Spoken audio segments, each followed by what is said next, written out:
Good morning, Physics 2 kiddos. We're going to be starting a new unit today. The unit will be quantum, atomic, and nuclear physics. So quantum, atomic, and nuclear physics. We'll probably do this week and next week, and then we'll move to electricity and magnetism, and that will be it. Then we'll be preparing for the test. So we're in really good shape. I am not going to give you any new homework this weekend. However, I am going to post a quiz.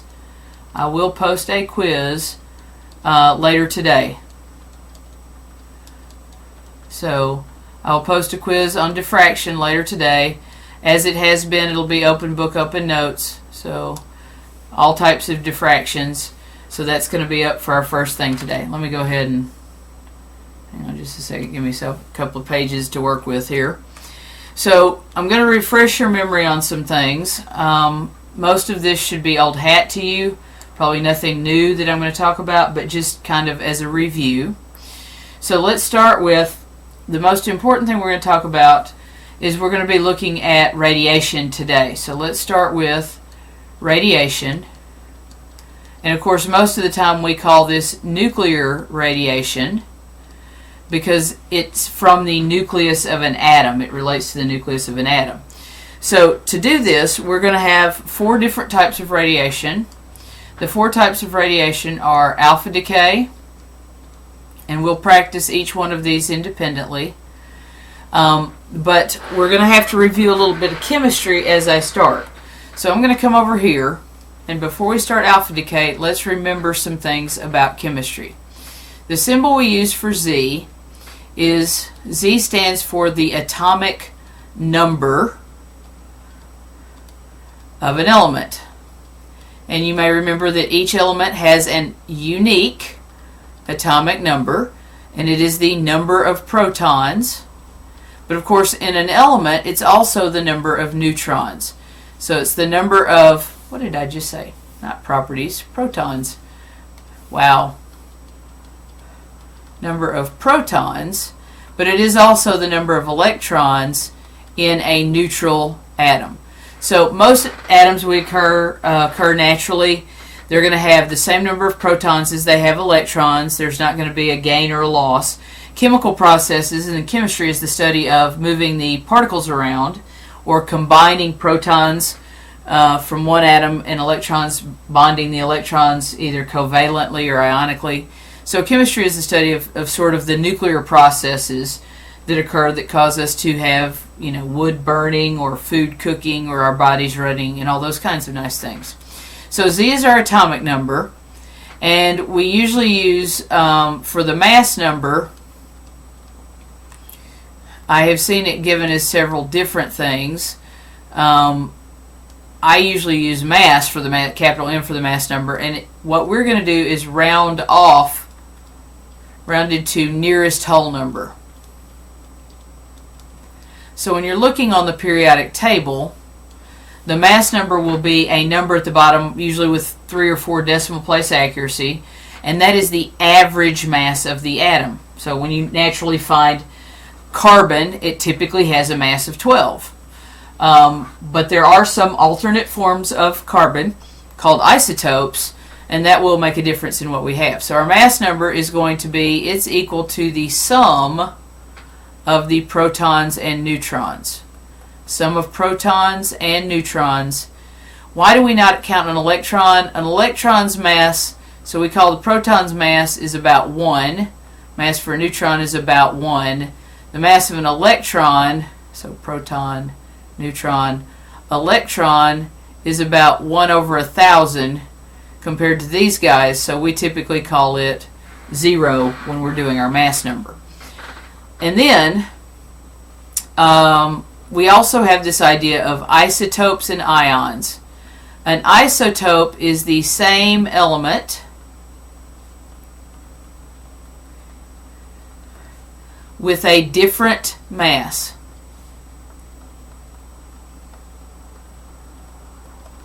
And the way we list these are like this. You'll see them written carbon 12, carbon 13, and carbon-14. And what we're telling you is they're different masses. And so some of the isotopes of carbon are called radioisotopes, meaning radioactively isotope. So it's a radiation isotope. And 13 and 14 we'll look at a little bit. We'll probably do those for some practice problems. But there's another one that we can use, iodine. So there's iodine 127. We'll use iodine 131. But almost every element will occasionally have an isotope that is a radioactive form. Most of them are in sort of the middle of the periodic table. But you do get the radioactive isotopes in a group. Those two lines at the bottom are all radioactive. But most of those are not naturally occurring. We've actually created them. And then the other term we might use is ion. And an ion is an atom that has become charged. So this is all stuff that you should have had probably in physical science or a previous science class of some sort. So an ion is an atom that's charged, and it will be typically by losing electrons, although we will have some that will lose protons, and we'll talk about that in just a second. So those are our key words, and now we have to learn how to do the equations. The math here is super easy. It's adding and subtracting, so you're going to be fine. The symbol we use for alpha decay, symbol is 4,2 alpha, plain alpha, or 4,2 helium. So let's make a note real quick. This is our mass. The mass number will be on top. The atomic number will be on bottom.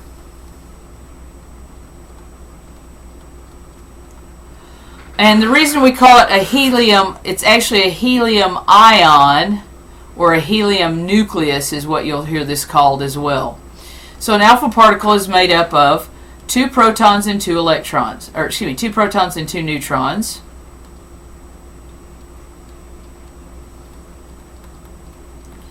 It is the weakest form of nuclear radiation.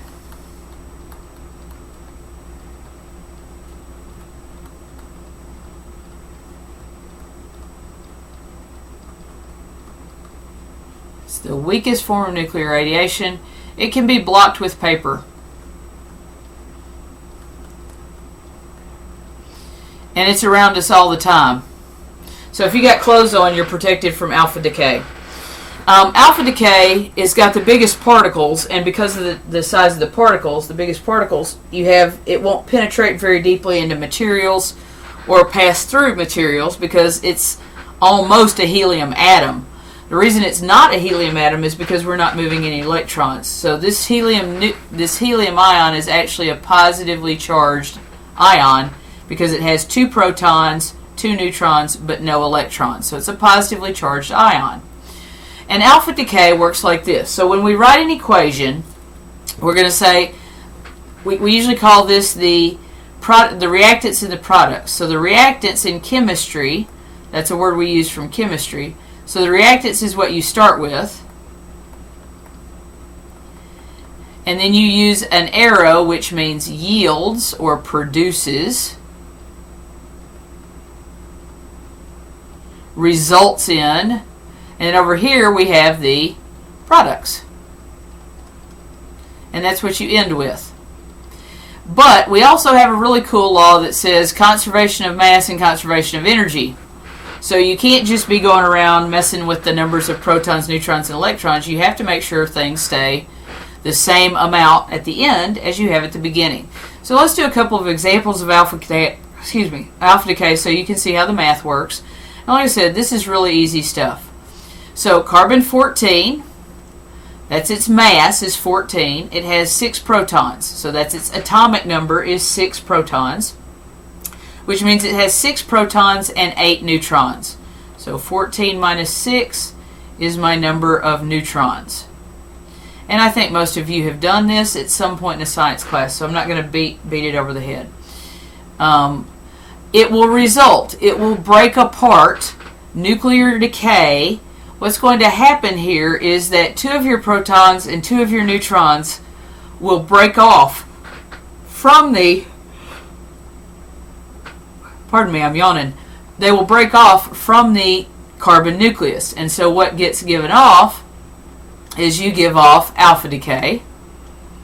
And I usually write it like this. AP will write it one of those 3 ways that I showed you at the top. It just depends on who's doing the questions on any given year. The most common things to see are these 2. So now we got to figure out what's left over after the carbon nucleus falls apart. So to make this add up, I have 6 protons. So over here I better have 6 protons, meaning I need 4 more protons. I need to have 14, a mass of 14. I've used 4 of it, so this one would be 10. So now what I'm going to do is I need to come over to my periodic table. So I come over to my periodic table, and I look on my periodic table and go, okay, that looks like a nice periodic table. So I look for 4. The number 4 at the top is my atomic number. The mass will be the rounded off version down here. So you notice beryllium normally has a mass of 9.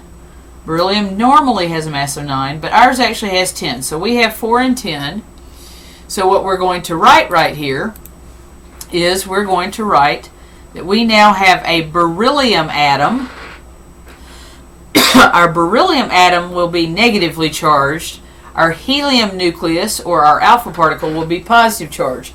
So overall, we still have no net charge. We haven't changed the amount of charge in the system, and we haven't changed the mass, but we've broken a piece off. So that's what a nuclear decay equation would look like for carbon-14 if we did an alpha decay. So let's pick another one. Let's look at potassium. If we go to our periodic table, potassium is over here on the left, and it's very important in being able to do muscle movements, heart beating, brain functioning. If you have a deficit of potassium, you could go into a stroke-like state, or your arms or legs would stop working. So it's kind of a key ingredient to our life. And potassium has 19 protons, so that's my atomic number at the top. And normally it has 39 as its mass. Well, we're going to work with radioactive potassium. So our radioactive potassium, radioactive potassium will have 19 protons, but it's going to have 31 as its mass. So that tells me I have 12 neutrons. If I needed to know that number, 31 minus 19 is 12 neutrons, 19 protons. So we have a helium nucleus is going to break off. That's going to be positive. Remember, this is neutral because it's a normal neutral atom. But it's unstable because of its extra number of neutrons. So it's unstable, but it's electrically neutral. So what breaks off now? Well, this turns into 17, and the 31 will go down to 27. So then I'm going to flip back over to my periodic table and go, okay, so I need 17, that's over here, chlorine, and chlorine is now 27. So chlorine is normally 35, but now we've got chlorine that's at 27. So we would probably have an unstable form of chlorine as well. Alright, let's do one more. Let's do iodine 131. Iodine 131 mass number, and it's 53 for its atomic number. So iodine, if we do give off one helium particle, and you can give off more than one, I'm just showing you one. If you had multiple ones, you just put parentheses and put like 2 or 5 or 10 or whatever. So once again, whoops, not a fraction. So I subtract 2, so this becomes 51 iodine. Oh, it's not iodine now, is it? Because we changed the element number, we changed the atomic number. And 131 minus 1 is 127. I think that's antimony. I'm rusty. Iodine, tellurium, yes, 51 is antimony. Antimony, so its chemical symbol though is SB. So there is our first type of decay, alpha decay. Now, to make this easy on everybody, we're going to just go ahead and do gamma decay as our number 2. Gamma decay is the most dangerous. It penetrates everything.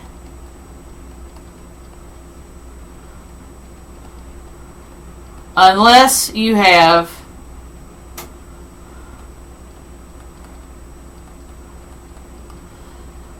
blocked by a very dense material. By a very dense material. What do I mean by very dense material? You would need maybe several centimeters of lead.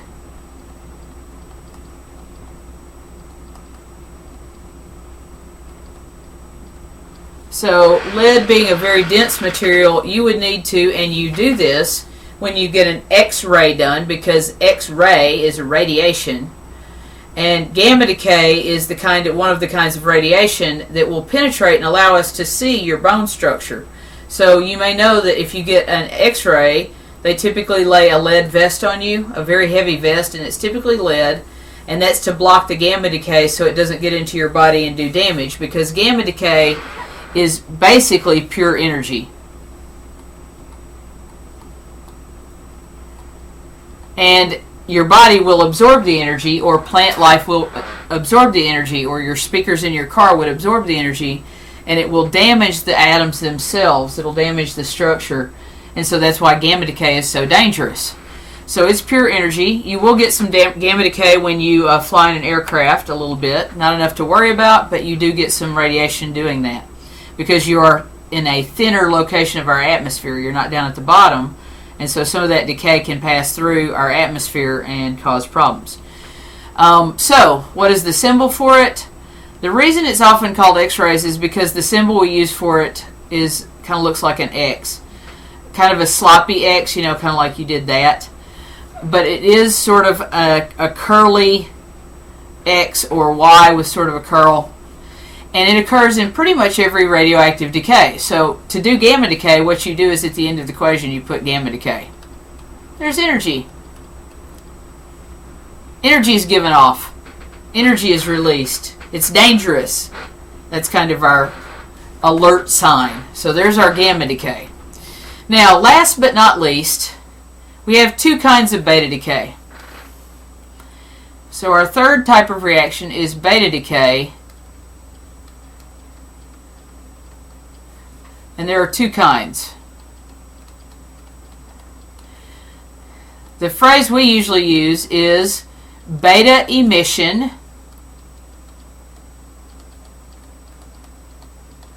often called beta negative decay. But beta emission is the preferred term right now in AP. And then there is electron capture.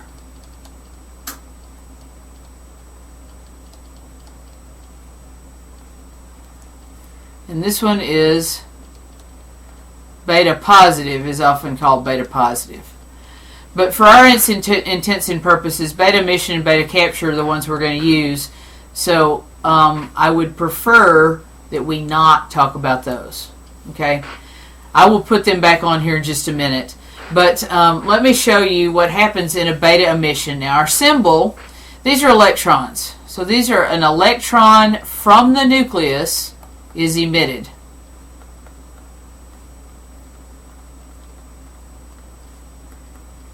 Is given off or leaves the atom. And I know what you're thinking already. Miss Wilson, electrons are not in the nucleus. The nucleus is made up of protons and neutrons. So we have protons and neutrons.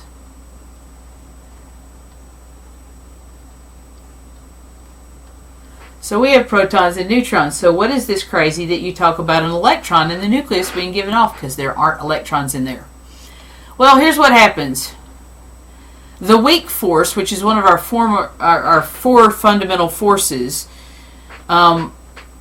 is kind of what holds the neutron together. So a neutron is basically a bonded proton-electron. Proton and electron. So you've got an electron and proton bonded. That's why the charge on them is neutral. So this is a neutron because it has no charge, but it's made up of two charged particles. So what happens is this little guy falls apart. My neutron cracks and falls apart, and we get the electron part of it shoots out of the nucleus, and the proton part of it stays in the nucleus. So we lose the neutron, and now we have one more proton, and we've lost the electron that was in there to start with. So our beta decay, when we do beta emission, is going to look like this. Now I'm going to use the same three elements that I did before. Okay, so let's show you how those go.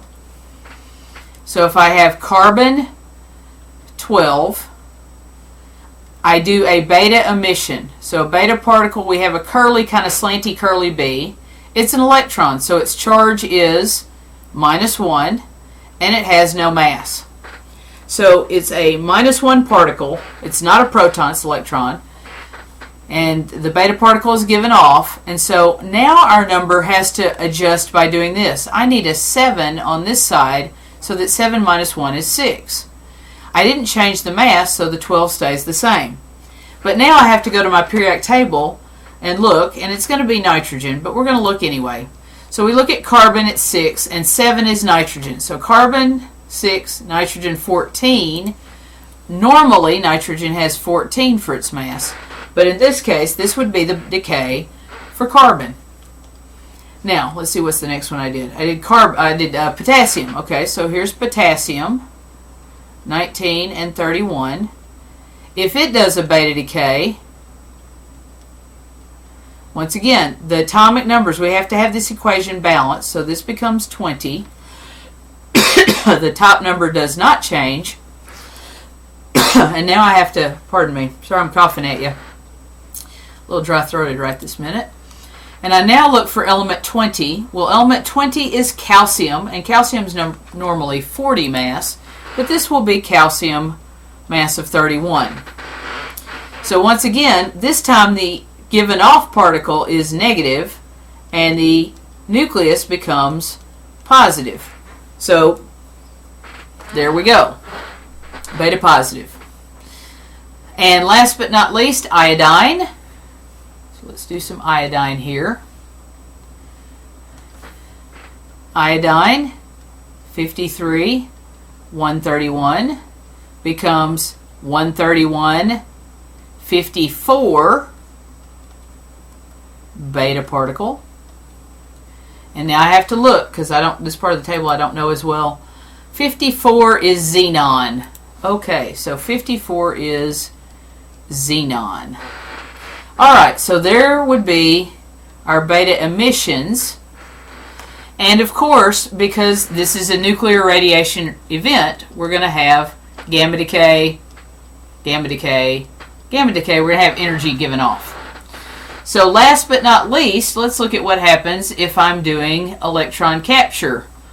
So proton, neutron, proton, neutron, proton, neutron, proton, proton, neutron, neutron, neutron. Here's what happens. A happy little electron comes whizzing by. It's whizzing by. So what happens is one of our protons goes, hey, let's be buddies. Let's be friends. Let's go on a date together. And what happens when we do that is the proton and the electron now turn into a, we lose you, and you become a brand new neutron that wasn't there before. Brand new neutron that wasn't there before. So in an electron capture, a proton captures an electron, usually from space. Usually from somewhere around it. We're giving off, charges all the time. Proton captures an electron from outside the nucleus.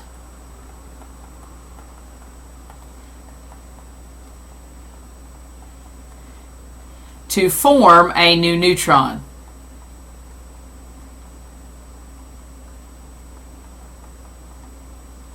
So, once again, to show you how this works, this time, what did we start with? We started with, and I'll use the same color.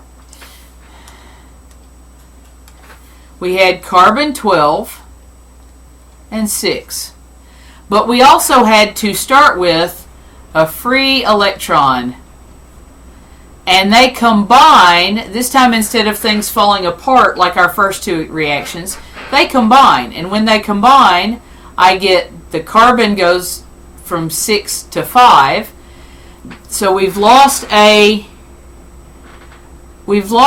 proton, so our atomic number changes. We've gained a neutron, so our mass doesn't change, so we get 512. And now I have to look on my periodic table. I'm pretty sure this one's boron. Yep, boron 11 is its normal state. So boron, and that's the only thing we're left with. And then, of course, plus gamma radiation. If we do